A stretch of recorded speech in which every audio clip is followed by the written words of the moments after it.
గ్రంథం 19వ అధ్యాయము 10వ వాక్యం.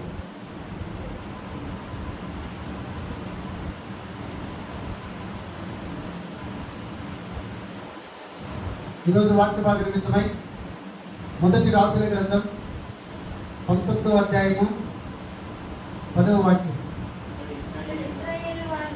అతడు ఇశ్రాయేలు వారు నీ నిబంధనను త్రోసివేసి నీ బలిపీఠములను పడగొట్టి నీ ప్రవక్తలను ఖడ్గము చేత హతము చేసిరి. సైన్యములకు అధిపతియు దేవుడునగు యెహోవా కొరకు మహారోషము గలవాడనై నేను ఒకడును మాత్రమే మిగిలి ఉండగా వారు నా ప్రాణమును కూడా తీసివేయుటకై చూస్తున్నారని మనవి చేసిన తండ్రి నీకు వందనాలు స్తోత్రాలు. ఈ వాక్యము ద్వారా అందరితో మీరు మాట్లాడబోతున్న విధానం బట్టి వందనాలు స్తోత్రాలు. పెరిగేటువంటి చెరుడు గ్రహింపు మనస్సును మీరు కలుగు చేసి మీ నామానికి మీరు మహిమ తెచ్చుకోమని, మహిమ ఘనత ప్రభావం మీరు మాత్రమే పొందుకోమని యేసు నామములో ప్రార్థన చేసి వేడుకుంటూ ఉన్నాము తండ్రి. ఈరోజు మన ప్రసంగ అంశం దేవుడు మిమ్ములను అనాథలుగా విడిచిపెట్టడు. హల్లెలూయా హల్లెలూయా. ఈరోజు మన ప్రసంగ అంశం దేవుడు మిమ్ములను అనాథలుగా విడిచిపెట్టడు. యేసు రక్తమే జయం, యేసు రక్తమే జయం, యేసు రక్తమే జయం, యేసు రక్తమే జయం, యేసు రక్తమే జయం, యేసు రక్తమే జయం, యేసు రక్తమే జయం, యేసు రక్తమే జయం, యేసు రక్తమే జయం, యేసు రక్తమే జయం. హల్లెలూయా హల్లెలూయా. ఈ రోజు మన ప్రసంగ అంశం దేవుడు మిమ్ములను అనాథలుగా విడిచిపెట్టడు. దేవాది దేవుడు ఏలియాకు ఒక ప్రత్యక్షత ఇచ్చాడు. ఏలియా కర్మేలు పర్వతం మీదకి వెళ్ళాడు. కర్మేలు పర్వతం మీదకి వెళ్ళినటువంటి ఏలియా ఆయన ప్రార్థన చేసినప్పుడు ఆకాశం నుండి దేవుడు అగ్నిని పంపించాడు. అప్పుడు ఏలియా అనుకున్నాడు, నేను ప్రార్థన చేశాను, నా ప్రార్థన దేవుడు ఆలకించాడు, నా మనవి ఆలకించాడు, నేను ఏది అడిగినా కూడా నా దేవుడు నాకు సహాయం చేస్తాడని. అప్పటి నుండి దేవుడు ఎప్పుడైతే ఏలియా ప్రార్థనకు జవాబిచ్చాడు, దేవుడు ఎప్పుడైతే ఏలియా ప్రార్థన ఆలకించాడు, దేవుడు ఎప్పుడైతే ఏలియా ప్రార్థన ఆలకించి ఆకాశం నుండి అగ్నిని పంపించాడు, అప్పటి నుండి దేవుడిని ప్రకటించడం మొదలుపెట్టాడు, దేవుడిని చాటి చెప్పడం మొదలుపెట్టాడు. దేవుడు తప్ప ఈ లోకములో ఇంకొక దేవుడు లేడని ప్రకటించడం మొదలుపెట్టాడు. అనేకమైనటువంటి బయలు ప్రవక్తలను, దాదాపు 450 మంది బయలు ప్రవక్తలను శిరచ్ఛేదన చేశాడు, చంపించేశాడు. దేవుని యొక్క మాట చొప్పున నిలబడటానికి కృప చూపించాడు. గట్టిగా చప్పట్లు కొడుతూ దేవుడు హల్లెలూయా హల్లెలూయా. ఒకానొక రోజున ఎప్పుడైతే ఏలియా బయలు ప్రవక్తలను ఒక్కరిని కాదు, ఇద్దరిని కాదు, ముగ్గురిని కాదు, 100 మందిని కాదు, ఎంతమందిని, దాదాపు 450 మంది బయలు ప్రవక్తలను ఏలియా చంపించాడు. దేవునికి స్తోత్రం. హల్లెలూయా. కొంచెం తగ్గించిన హల్లెలూయా హల్లెలూయా హల్లెలూయా హల్లెలూయా హల్లెలూయా. ఎంతమందిని చంపించాడు? ఎంతమందిని? 200. ఎంతమందిని చంపించాడు? దాదాపు 450 మంది బయలు ప్రవక్తలను చంపించాడు. చంపించేసి ఒకనొక రోజున ఆహాబు రాజు అయినటువంటి యెజెబెలు దగ్గర నిలబడ్డాడు. యెజెబెలుతో ఒక మాట చెప్పాడు. ఏమని చెప్పాడు తెలుసా? నేను బయలు ప్రవక్తలను చంపించేశాను అని ఎప్పుడైతే యెజెబెలు దగ్గర చెప్పాడో అప్పుడు యెజెబెలు ఒక మాట ఉంది. మొదటి రాజుల గ్రంథం 19వ అధ్యాయము 2వ వాక్యం. మొదటి రాజుల గ్రంథం 19వ అధ్యాయము 2వ వాక్యం. యెజెబెలు ఒక దూత చేత ఏలియాకు ఈ వర్తమానము పంపెను. రేపు ఈ వేళకు నేను ఒకటో వాక్యం కూడా చదవాలి. ఒకటో వాక్యం కూడా కొంచెం తగ్గించిన కొంచెం లేట్. మొదటి రాజుల గ్రంథం 19వ అధ్యాయం మొదటి వాక్యం ఒకసారి చూడండి. ఏలియా చేసినదంతయును అతడు ఖడ్గము చేత ప్రవక్తలందరినీ చంపించిన సంగతియును ఆహాబు యెజెబెలునకు తెలియచెప్పగా యెజెబెలు ఒక దూత చేత ఏలియాకు ఈ వర్తమానము పంపించెను. రేపు ఈ వేళకు నేను నీ ప్రాణమును వారిలో ఒకని ప్రాణము వలె చెయ్యని ఎడల దేవుడు నాకు గొప్ప అపాయమును కలుగ చెయ్యను గాక. హల్లెలూయా, హల్లెలూయా. ఎప్పుడైతే ఏలియా 450 మంది బయలు ప్రవక్తలు చంపించినటువంటి విషయం ఆహాబు రాజు తెలుసుకొని యెజెబెలు రాణితో చెప్పాడు. అప్పుడు యెజెబెలు రాణి ఒక శపథం చేసింది. దేవునికి స్తోత్రం, హల్లెలూయా. ఒక శపథం చేసింది. ఏ శపథమో తెలుసా? నీవు ఎవరినైతే 450 మంది బయలు ప్రవక్తలు చంపించావో రేపు ఈ వేళకు వారిలో ఒకరి వలె నిన్ను కూడా చంపుతాను. దేవునికి స్తోత్రం, హల్లెలూయా అని ఎప్పుడైతే ఒక శపథం చేసిందో యెజెబెలు రాణి శపథానికి భయపడి ఏలియా ఒక దిన ప్రయాణం చేసి పదేని వృక్షము క్రింద కూర్చొని అలసటతో సమస్యలెత్తుకోతూ బాధపడుతూ దుఃఖపడుతూ ఎప్పుడు ఎవరు ఎట్టుండి వస్తారు చంపేస్తారని బాధపడుతూ ఉండి ఆ బదిరీ వృక్షం కింద కూర్చొని దేవుడిని ఒక మాట అడుగుతూ ఉన్నాడు. దేవునికి స్తోత్రం, హల్లెలూయా. ఏమని అడుగుతున్నాడు తెలుసా? నేను ప్రార్థన చేస్తే ఆకాశం నుండి అగ్ని పంపించావు, యెజెబెలు రాణి పంపించుగా, యెజెబెలు రాణి లేకుండా చేయొచ్చుగా, యెజెబెలు రాణిని కూడా నువ్వు అలాగే చంపించొచ్చుగా. నేను ఒక్కడే మిగిలాను. ఈ రోజున ఇశ్రాయేలు దేశంలో ఇశ్రాయేలు ప్రజల గురించి చాటి చెప్పడానికి నేను ఒక్కడే నిలబడ్డా. నేను ఒక్కడే నీకోసం నిలబడ్డా. నేను ఒక్కడే ప్రార్థన చేశా. నేను ఒక్కడే నీతో ఉన్నా. నేను ఒక్కడే 450 మంది బయలు ప్రవక్తలు చంపించా. ఈ రోజున ఒక రాణి ఒక లేడీ శపథం చేసినప్పుడు నువ్వు ఏమి చేస్తున్నావని ఏలియా దేవుణ్ణి ప్రశ్నిస్తూ ఉన్నాడు. దేవునికి స్తోత్రం, హల్లెలూయా, హల్లెలూయా. అప్పుడు దేవుడు ఒక దూతను పంపించి బదిరీ వృక్షము కింద అలసిపోయి సొలసిపోయి సొమ్మసిల్లిపోతూ ఇటు నుండి ఈ మహారాణి ఎవరిని పంపించింది తనను చంపించేసిందని బాధపడుతూ దుఃఖపడుతూ కన్నీరు ఖర్చు వేదన పడుతున్నటువంటి ఆ యొక్క ఏలియా దగ్గరికి దేవాతి దేవుడే జోక్యం చేసుకుని ఒక దేవదూతను పంపించి ఆ దేవదూత ద్వారా ఆయనతో మాట్లాడుతూ ఉన్నాడు. దేవునికి స్తోత్రం, హల్లెలూయా. 5వ వాక్యం ఒకసారి చదవరా. హల్లెలూయా.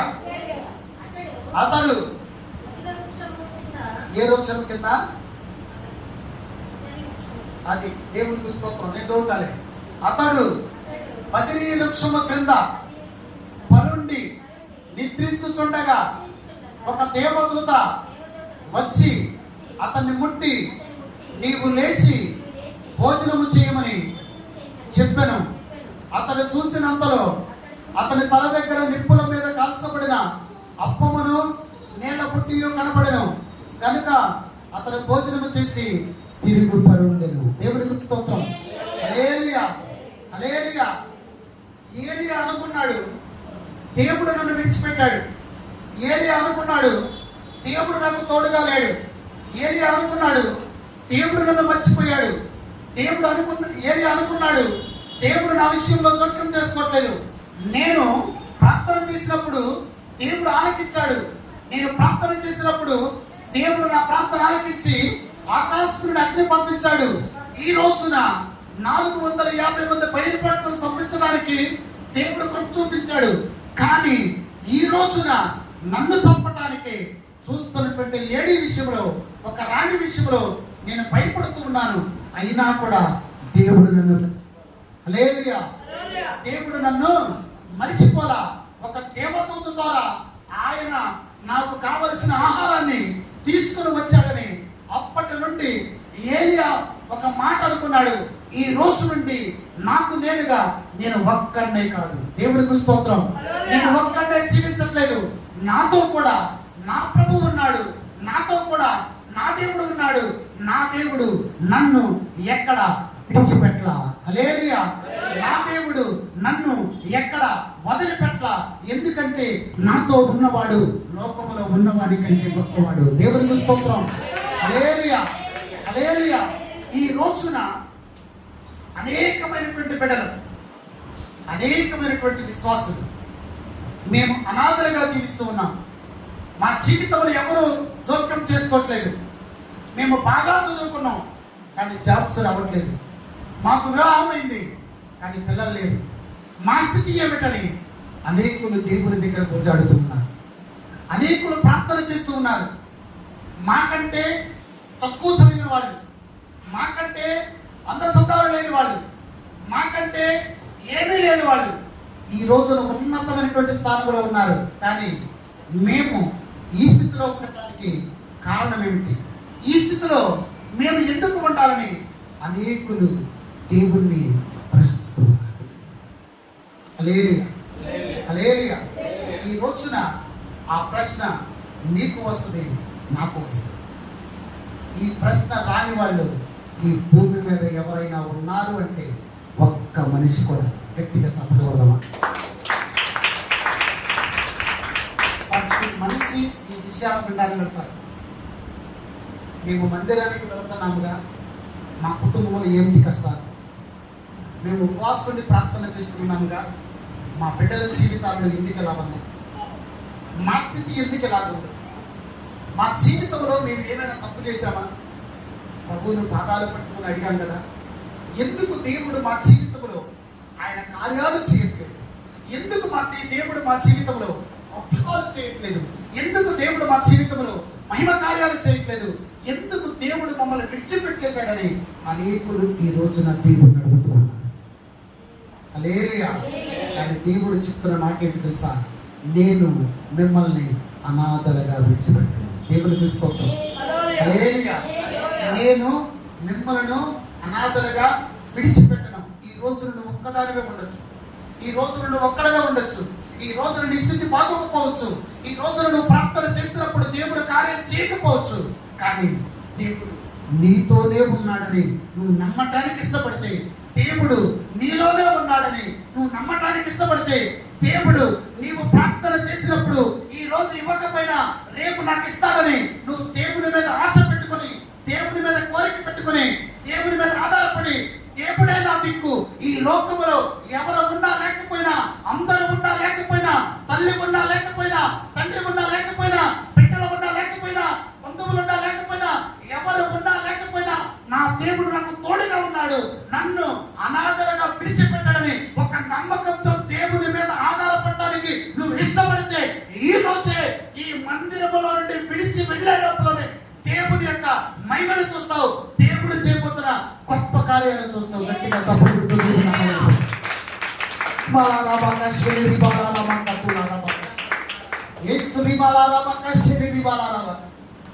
చాలా మంది దేవుని నమ్ముకున్న బిడ్డలు దేవుణ్ణి అడిగే ప్రశ్న, ఎందుకు మా కుటుంబం ఇలా ఉంది? ఏంటది? ఎందుకు మా కుటుంబం ఇలా ఉంది? ఒక సిస్టర్ గారు అంటారు నాతో, నేను దేవుడు నమ్ముకున్నా నా కష్టాలు ఎక్కువ, దేవుడు నమ్ముకోలేనివాడు కష్టాలు పడట్లేదు, దేవుని నమ్ముకోలేనివాడు బాధలు పడట్లేదు, దేవుని సన్నిధికి రాని వాళ్ళు సంతోషంగా ఉన్నారు, దేవుని మీద ఆధారపడిన వాళ్ళు సంతోషంగా ఉన్నారు.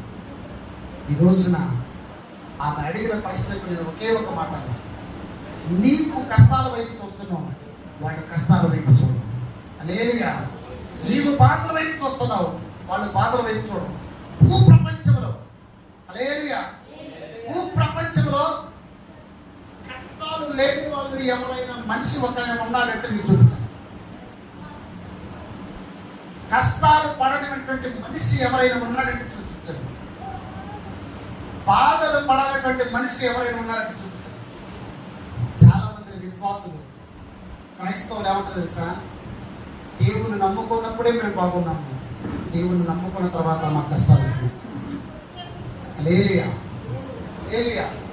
దేవుని నమ్ముకున్నప్పుడే మేము బాగున్నాము, దేవుని నమ్ముకున్న తర్వాత మేము కష్టాలు వచ్చినట్ట. కానీ నేనేమంటాను తెలుసా? దేవుని నమ్ముకున్నప్పుడు నీ కష్టాలు వచ్చినాయి, కానీ ఆ కష్టాలు ఎవరితో చెప్పుకున్నావు? ఎవరితో చెప్పుకోవాలి? దేవుని నమ్ముకున్నప్పుడు నీ కష్టాలు వచ్చినాయి, ఆ కష్టాలు ఎవరితో చెప్పుకున్నావు? ఎవరితో చెప్పుకోవాలి. కానీ దేవుని నమ్ముకున్న తర్వాత నీ కష్టాలు వచ్చినాయి, ఆ కష్టాలు ఎవరితో చెప్పుకున్నావు? దేవునితో చెప్పుకున్నావు. ఆ కష్టాల వైపు చూస్తున్నావు, కానీ వాటిని తీర్చగలిగినటువంటి శక్తివంతులైనటువంటి ఒక ఆయన ఉన్నాడు, గొప్ప దేవుడు ఉన్నాడని ఆయన వైపు చూడటానికి నువ్వు ఇష్టపడితే ఈ కష్టాలు లేకుండా, ఈ కష్టాల్లో నుండి దాటించగలిగిన శక్తివంతుడు ఆయన నిన్ను దాటిస్తాడని ఖచ్చితంగా నడిపిస్తాడు. గట్టిగా చెప్పండి. హల్లెలూయా. ఇక్కడ కూర్చున్న వాళ్ళు ప్రతి ఒక్కరు ఆ మాట అన్నాడు. ఏంటది? ఇక్కడ కూర్చున్న వాళ్ళు ప్రతి ఒక్కరు మాట, ఈవెన్ నాతో సహా. దేవుడికి స్తోత్రం. హల్లెలూయా. నాతో సహా నేను కూడా ఒక టైంలో అన్నా, ఎందుకు తీసుకొచ్చామని దేవుడికి పోలాడేవాడు. కానీ దేవుడు అన్న మాట్లాడే తెలుసా? నీవు నాతో మాట్లాడే దేవుడు మీతో మాట్లాడరా? కానీ ఆయన స్వరం వినడానికి ఇష్టపడరు. చెవుల్లో కోరేజలాగా మామూలుగా ఆ మాటలు ఈ మాటలు చెప్తానికి, ఆ మాటలు ఈ మాటలు వినడానికి ఇష్టపడతారు తప్ప ఆయన స్వరం వినటానికి ఎవరు ఇష్టం? దేవుడికి స్తోత్రం. దేవునికి నీతో మాట్లాడటానికి ఒక సమయం అంటూ లేదు. తెలుసా ఇది ఎవరికన్నా? దేవునికి నీతో నాతో మాట్లాడటానికి ఒక సమయం అంటూ లేదు, కానీ నీవు దేవునితో మాట్లాడటానికి ఒక సమయాన్ని ఏర్పాటు చేస్తావు. దేవుడికి స్తోత్రం. హల్లెలూయా, హల్లెలూయా. అవునా కదా? చాలా మంది ఏమన్నా తెలుసా? ఉదయం 3 to 5 ప్రార్థన చేయడం తర్వాత దేవుడికి ప్రార్థన ఆలకించినట్ట. మరి 12 గంటల నుండి 3 వరకు ప్రార్థన చేస్తే ప్రార్థన మామూలు ఎట్లో కొట్టుకెళ్ళిపోయినట్టుగా, 10 గంటల నుండి 12 వరకు ప్రార్థన చేస్తే ఎట్లో కొట్టుకెళ్ళిపోయినట్టుగా, మరి 6 తర్వాత ప్రార్థన చేస్తే ఆ ప్రార్థన దేవుడు ఆలకించరా? ఎవరంతా తెలిసిన విధంగా వాళ్ళు చెప్పుకుంటూ వెళ్ళిపోతే దేవుడు అంటాడు, మీకు ఇష్టం వచ్చిన రీతిగా మీరు వెళ్ళిపోతారు, నా ఇష్టాన్ని ఏమండి? ఈ టైంలో దేవుడు మాట్లాడరా? రాత్రి మాట్లాడే దేవుడు ఉదయం మాట్లాడా? ఉదయం మాట్లాడే దేవుడు రాత్రి మాట్లాడా? మధ్యాహ్నం 3 గంటలకు ప్రార్థన చేయండి పాస్టర్ గారు, మధ్యాహ్నం 3 గంటల టు 5 వరకు ప్రార్థన చేయండి. నేను కూడా అట్లాగే ప్రార్థన చేశాను. ఉపవాసం ఉన్నప్పుడు ఏం చేసేవాడు తెలుసా? 3 to 4 అలా ప్రార్థన చేసేవాడు మధ్యలో. మధ్యాహ్నం తర్వాత ఏమనుకున్నాడు తెలుసా? ఆ టైంలో దేవుడు మాట్లాడతాడేమో, తర్వాత మాట్లాడలేము అనుకునేవాడు. హల్లెలూయా. కానీ దేవుడు నేర్పించేది ఏమి తెలుసా? 24 గంటల రోజు, ఈ 24 గంటల్లో నీతో ఎప్పుడైనా మాట్లాడడానికి ఆయన ఇష్టపడతారు. గట్టిగా చెప్పండి. హల్లెలూయా, హల్లెలూయా, హల్లెలూయా. ఈ రోజున నువ్వు సమయాన్ని కేటాయిస్తున్నావు, నువ్వు సమయాన్ని ఏర్పాటు చేసుకున్నావు, ఈ ఒక పరిధిని ఏర్పాటు చేసుకున్నావు. కానీ దేవునికి పరిధి అంటూ ఏమీ లేదు. ఆయన ఎప్పుడైనా మాట్లాడతాడు. నీవు కూడా, నేను ఎప్పుడు మాట్లాడినా నా దేవుడు నా ప్రార్థన ఆలకిస్తాడు. నేను ఎప్పుడు మాట్లాడినా నా దేవుడు నా ప్రార్థనకి జవాబిస్తాడు. నేను ఎప్పుడు మాట్లాడినా నా దేవుడు నా మీద కనికరం చూపిస్తాడు. నేను ఎప్పుడు మాట్లాడినా కూడా నా దేవుడు నాకు సహాయం చేస్తాడని ఒక విశ్వాసంతో ఎప్పుడైనా 24 గంటల్లో ఎప్పుడైనా మాట్లాడడానికి ఇష్టపడితే, నీ పక్కన 10,000 మంది పడినా కూడా నిన్ను నిలబడటానికి ఆయన ఇష్టపడతాడు. నీ దగ్గరికి వచ్చి నీ చెయ్యి పట్టుకొని నేను నీకు తోడుగా ఉన్నానని నడిపిస్తాడు. గట్టిగా చెప్పబడుతుంది. హల్లెలూయా, హల్లెలూయా. ఈ రోజున దేవుని మాటలు ఎంత వినసొప్పుగా ఉండేది.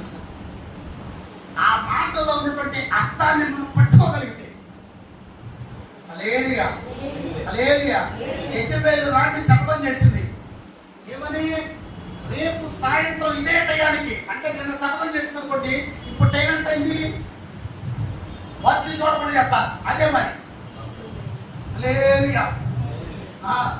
కొంతమందికి ఇక్కడ పెడితే వాచ్ అట్టాక చూస్తా ఉంటారేమోనని నేను మామూలుగా వాచి యాంగిల్ మార్చా.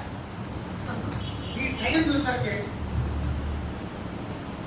తల అట్టాగే ఉంది, కళ్ళు గిడుతుంది.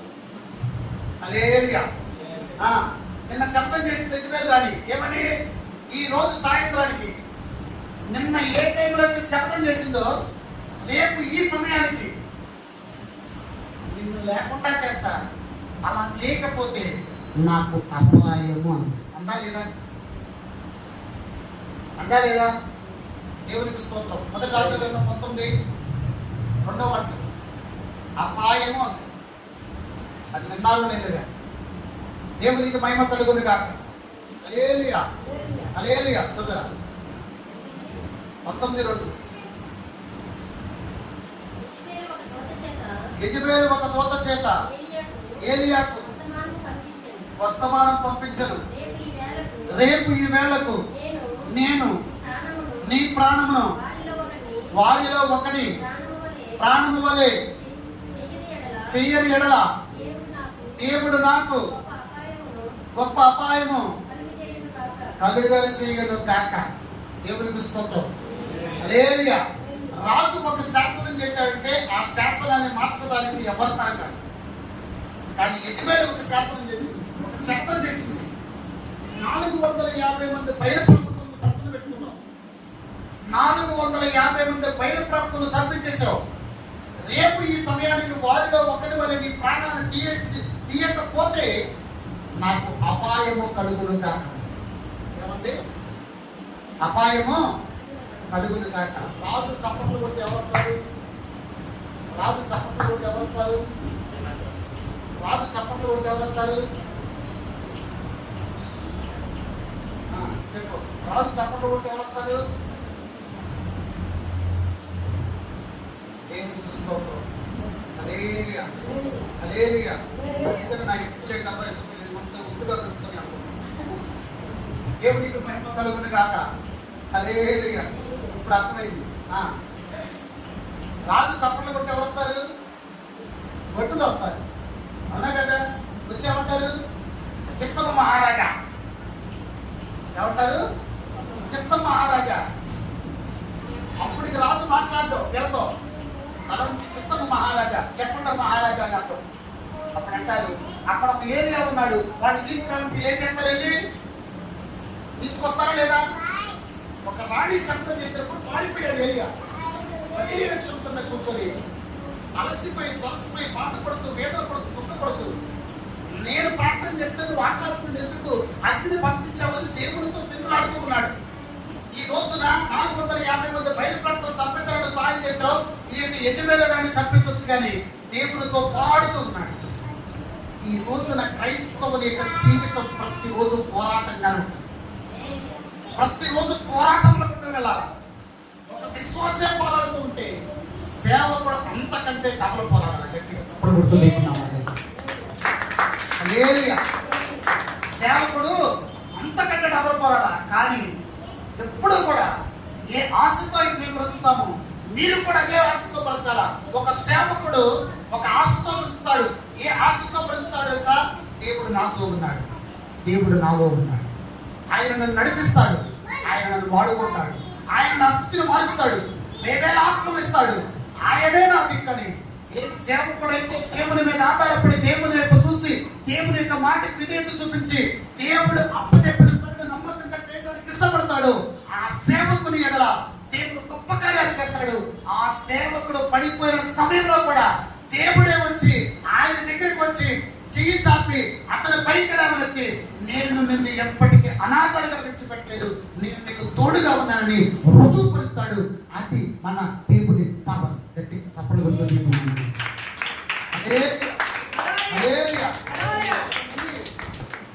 3 రోజుల క్రితం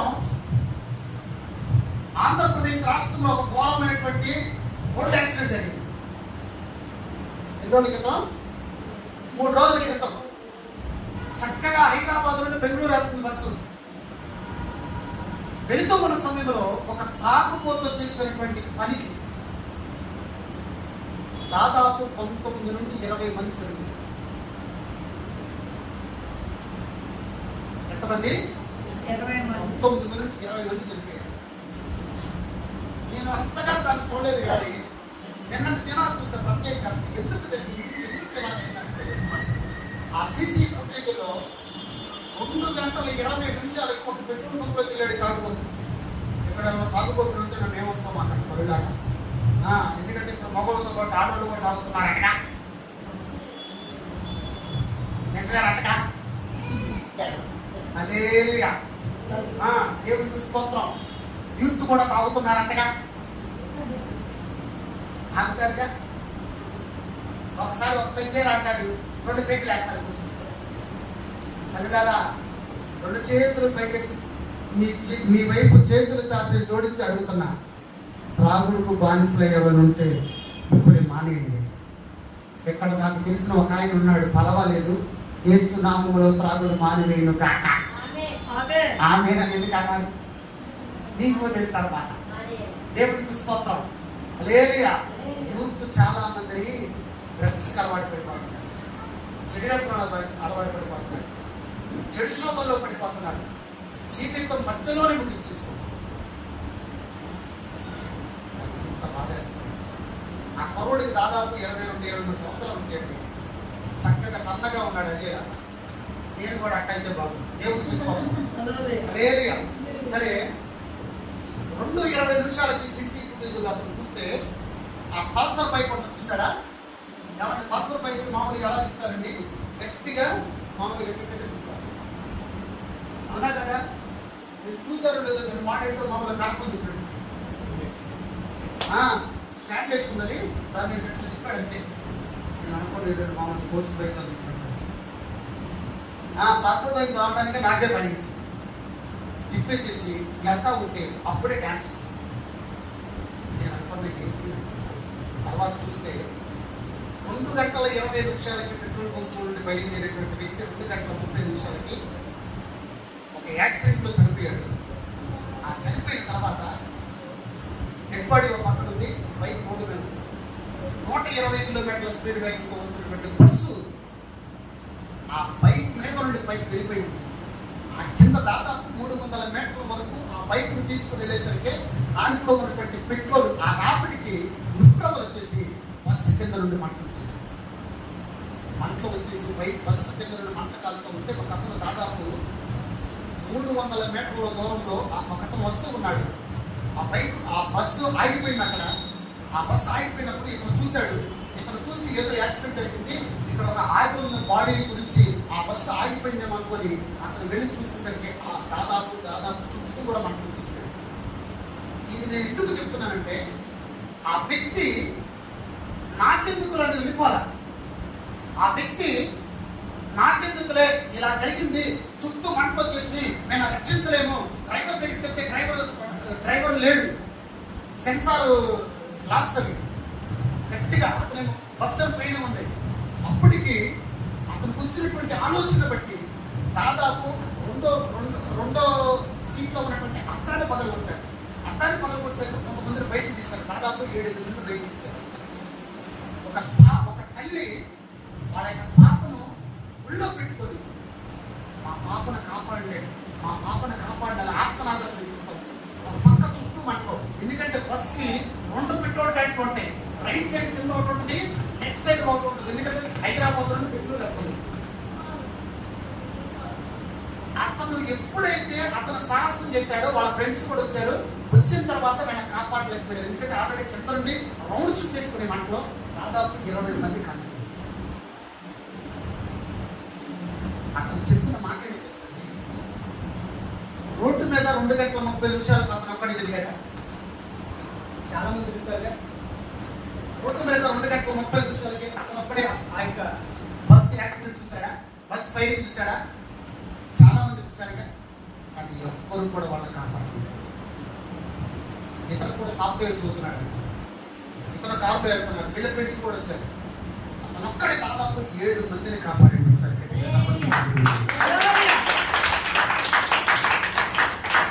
అతనన్న ఏంటో తెలుసా, నేను ఇంకా అనేకులను కాపాడటానికి చుట్టూ మంటలు వచ్చేసి బస్సు హైట్లో ఉంది, అద్దాలు పగలగొట్టడానికి కూడా ఇదవలేదు అన్నప్పుడు ఆ బస్సులో దాదాపు 400 సెల్ ఫోన్లు ఉన్నాయి. కింద ట్రావెల్ చేస్తున్న బస్సులో 400 సెల్ ఫోన్లు ఉన్నాయి. ఆ సెల్ ఫోన్లు పేలి, బ్యాటరీలు పేలి మంటలు అదుపు చేయలేకపోయారు. బాడీలు మొత్తం కూడా కనిపించుకుంటారు. కానీ వాళ్ళ కుటుంబాలకి ఎంత హోదానండి. ఒక అతను మస్కట్ వెళ్ళడానికి బెంగళూరు నుండి ఫ్లైట్ బుక్ చేసుకున్నాడు. ఒక కుటుంబాన్ని చూస్తూ ఉంటే, ఒక బిడ్డను చూస్తూ ఉంటే, ఒక స్త్రీని చూస్తూ ఉంటే, ఒక పురుషుని చూస్తూ ఉంటే, వాళ్ళ యొక్క బంధువులు మాట్లాడే మాటలు చూస్తూ ఉంటే ఉదయం ధరించుకుపోతాం. మరి వాళ్ళు ఏమనుకుంటారు తెలుసా, మేము అనాథల వివేకం. ఒక చెల్లి వాళ్ళ కుటుంబాన్ని సాఫ్ట్వేర్ జాబ్ చేస్తూ వాళ్ళ కుటుంబాన్ని పోషిస్తున్నారు. ఈ రోజున వాళ్ళకి అందం, ఈ రోజున వాళ్ళకి దిక్కెవరు?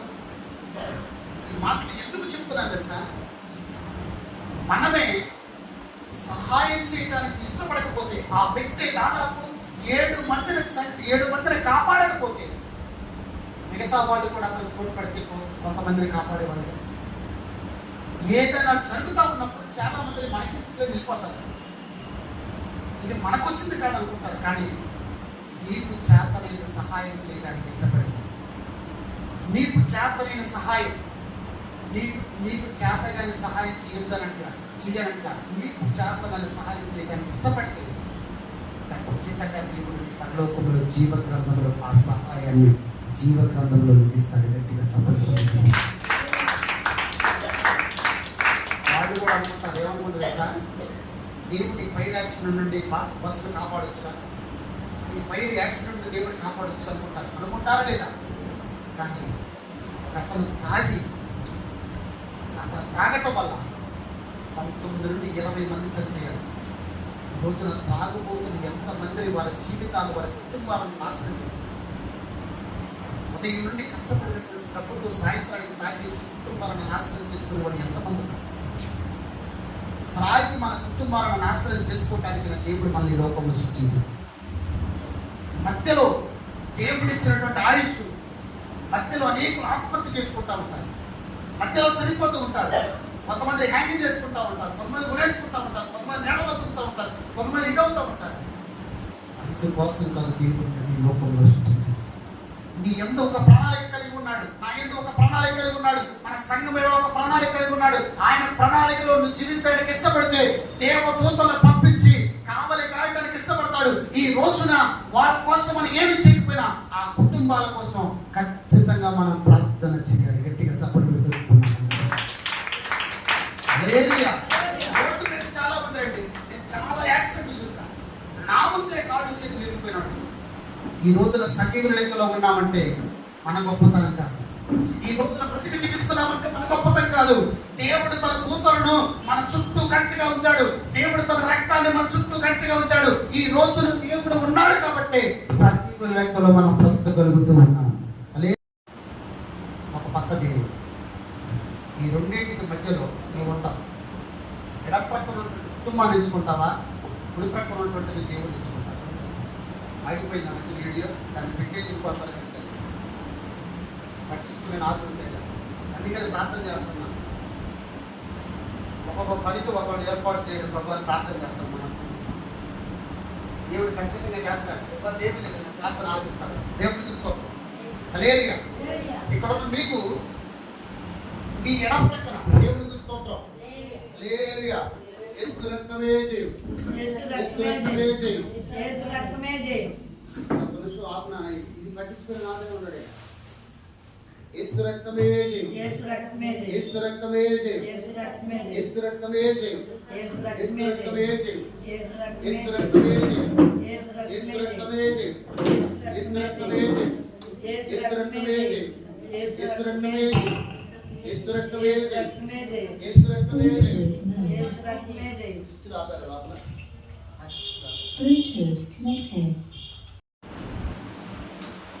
కుటుంబాన్ని ఇష్టపడతారా, దేవుని ఇష్టపడతారా?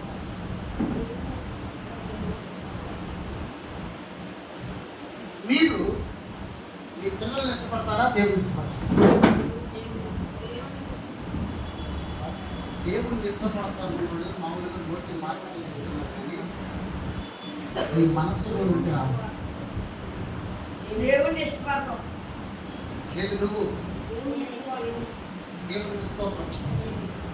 చాలా మంది 99% ఎంత 99% కుటుంబానికి మాత్రమే విలువిస్తారు తప్ప దేవుడు 1% మాత్రమే దేవుడు విలువిస్తారు.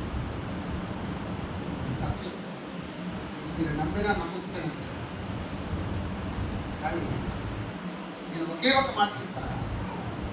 మీరు కుటుంబానికి ఇచ్చినటువంటి విలువ, మీ పిల్లలకి ఇచ్చినటువంటి విలువ, మీ పనికి ఇచ్చినటువంటి విలువ ఏదైనా కూడా పక్కన పెట్టి దేవునికి ఇవ్వటానికి ఇష్టపడితే, దేవుని మీద ఆధారపడటానికి ఇష్టపడితే, దేవునికి చెయ్యి పట్టుకుని నడవటానికి ఇష్టపడితే, నా దేవుడు పరలోకములో తన కుడిపారసాలను మనం కూర్చోబెట్టుకుంటాడు. గట్టిగా చెప్పండి. ఏలియా ఇక్కడ కూర్చుని ఎవ్వరు కూడా అనాథులు కాదు. దేవుడు ప్రతి ఒక్కరి ప్రార్థన ఆలకిస్తాడు, ప్రతి ఒక్కరి మనవను ఆలకిస్తాడు, ప్రతి ఒక్కరికి సహాయం చేస్తాడు. ఎవరు ఎన్ని శపథాలు చేసినా, ఎవరు ఎన్ని తొడలు కొట్టినా, ఎవరు ఎన్ని మాటలన్నా నేను ఉన్నానని రుజువుపరుస్తాడు. అది మన దేవుడు.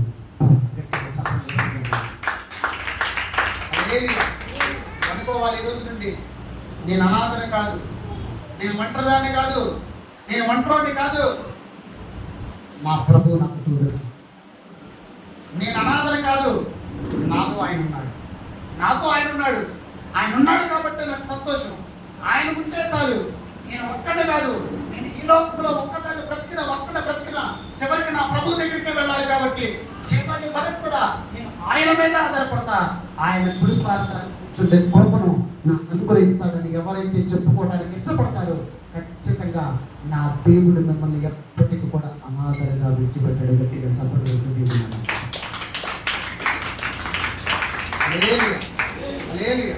మన ప్రసన్న మనసు దేవుడు మిమ్మల్ని అనాథలుగా దయచేసి అంత లేఖను